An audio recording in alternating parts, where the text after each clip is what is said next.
Good morning class, कैसे हैं आप सब? ओके, तो बच्चों कल हम लोगों ने पढ़ा था आपकी पुस्तक से हिंदी भाषा से पाठ 7। पाठ का नाम था एक और अनेक। देखिए आप पहले तो आप दिनांक डालिए 3 जुलाई 2020 और पाठ का नाम है 7। पाठ है 7, पाठ का नाम है एक और अनेक। बच्चों तो आप देखिए एक और अनेक इस शब्द को पढ़ के जैसे ही हम पढ़ते हैं तो हमें ये चीज़ समझ में आती है ना कि एक मतलब एक वस्तु और अनेक मतलब कई सारी वस्तुएं। जैसे एक पेंसिल और अनेक पेंसिल, है ना। तो जब हम एक और अनेक की बात करते हैं तो हमको समझ में आ जाता है कि हम एक के बारे में बात कर रहे हैं या अनेक के बारे में बात कर रहे हैं। जैसे हम बोलते हैं ये मेरी कॉपी है, ये मेरी कॉपी रखी है, तो हमने कॉपी बोली तो इससे हमें समझ में आया कि यहाँ पर एक कॉपी की बात हो रही है। ये मेरी कॉपियाँ रखी हैं, मतलब कॉपियाँ रखी हैं मतलब कि कई सारी कॉपी की बात हो रही है। मेरा बैग पड़ा हुआ है, मेरा बैग पड़ा हुआ है मतलब बैग पड़ा हुआ है तो हम एक बैग की बात कर रहे हैं, मतलब एक वचन की। ये मेरे सारे बैग पड़े हुए हैं, सारे बैग बस्ते पड़े हुए हैं, तो हम यहाँ पे समझ रहे हैं कि हम बहुवचन की बात हो रही है ना। तो बच्चों जैसे हम साधारण बोलचाल में जब किसी से आप बात करते हो तो बोलते हो ना कि आज आसमान में कितनी सारी पतंगे उड़ रही हैं, है ना। और बन्नू और मीनी भी एक एक पतंग लाए हैं। फिर जैसे आप रात में छत पे चढ़ते हो और आकाश को देखते हो, है ना, आकाश को देखते हो ना, आसमान को, तो आप किसी से बोलते हो ना जैसे कि देखो कितने सारे तारे हैं और एक चांद है ना। तो इससे हमें समझ में आता है कि कितने सारे तारे हैं और एक चांद है। तो यहाँ पर हम समझ रहे हैं कि तारे हैं तो मतलब बहुवचन है, और अगर चांद हमने बोला है तो सिर्फ एक वचन की बात हो रही है। तो बच्चों एक वचन से बहुवचन होने में संख्या के साथ हमारा बोलने का जो शब्द होता है वो भी बदल जाता है। अगर हम बोले कि एक तारा निकला हुआ है, तारा निकला हुआ है, तो यहाँ पर हम एक तारे की बात कर रहे हैं। और अगर हम बोलते हैं तारे निकले हुए हैं तो कई सारे तारों की बात हो रही होती है यहाँ पे, ठीक है। तो जैसे हम बोलते हैं ना अनेक तारे दिखेंगे चांद, और चांद एक दिखता है, इसी तरह तो हमें समझ में आता है कि एक से एक की बात हो रही है या एक से ज़्यादा की बात हो रही है, ठीक है। तो बच्चों जो शब्द एक या एक से अधिक होने का ज्ञान कराते हैं वो हमारे वचन कहलाते हैं। अब आप इधर देखिए, एक और अनेक पाठ का नाम है एक और अनेक। इसका मतलब है एक वचन और बहुवचन। एक वचन में एक वस्तु आती है, बहुवचन में कई सारी वस्तुएं आती हैं, मतलब दो से ज्यादा या दो, ठीक है। तो वचन किसे कहते हैं? जो शब्द एक या एक से अधिक होने का ज्ञान कराते हैं वचन कहलाते हैं। अभी मैंने आपको बताया यही चीज कि जो शब्द एक या एक से अधिक होने का बोध कराएं वो हमारे वचन कहलाते हैं। अब हम आपको बताते हैं वचन के कितने प्रकार हैं।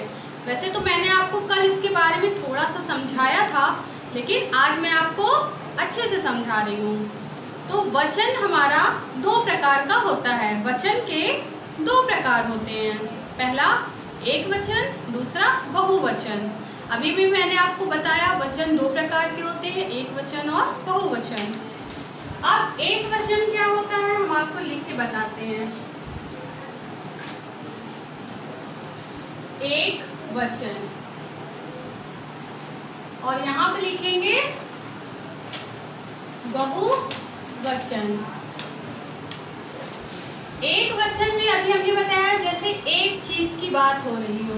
अब यहाँ हमने देखिए एक फूल बनाया और यहाँ पर देखिए हमने तीन फूल बनाए। मतलब एक वचन में एक चीज, बहुवचन में दो या दो से ज्यादा चीज। ठीक है। अब एक वचन में इसको हमने आपको बताया ना, एक वचन से बहुवचन होने में संख्या के साथ बोलने का जो शब्द होता है वो भी बदल जाता है। जैसे यहाँ पे एक फूल है तो इसको हम फूल बोलेंगे, और यहाँ पर कई सारे फूल है तो यहाँ पे हम क्या बोलेंगे? फूले, है ना। अब जैसे यहाँ पर हम लिखते हैं किताब, किताब मतलब एक किताब की बात हो रही है।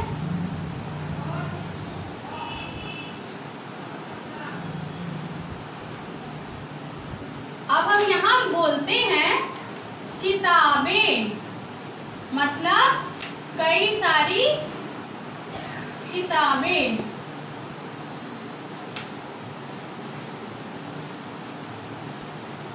है ना बच्चों। तो एक किताब की बात हो रही है तो किताब, और कई सारी किताबों की बात हो रही है तो बोलने के साथ साथ इसका देखिए एक से ज्यादा हो रहा है तो हम क्या बोलेंगे? किताबें। फिर हम लिखते हैं बच्चा,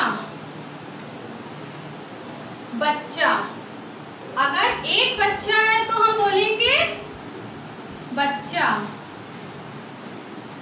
और कई सारे बच्चे हैं तो हम क्या बोलेंगे? बच्चे।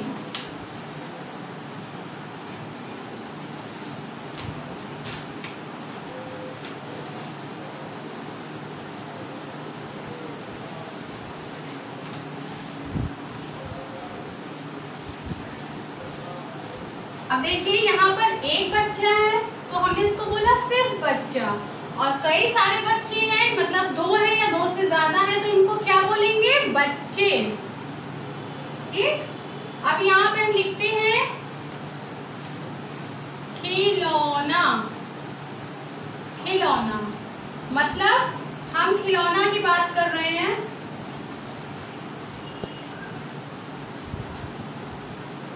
ये हमारे खिलौने हैं जिसको आप खेलते हैं।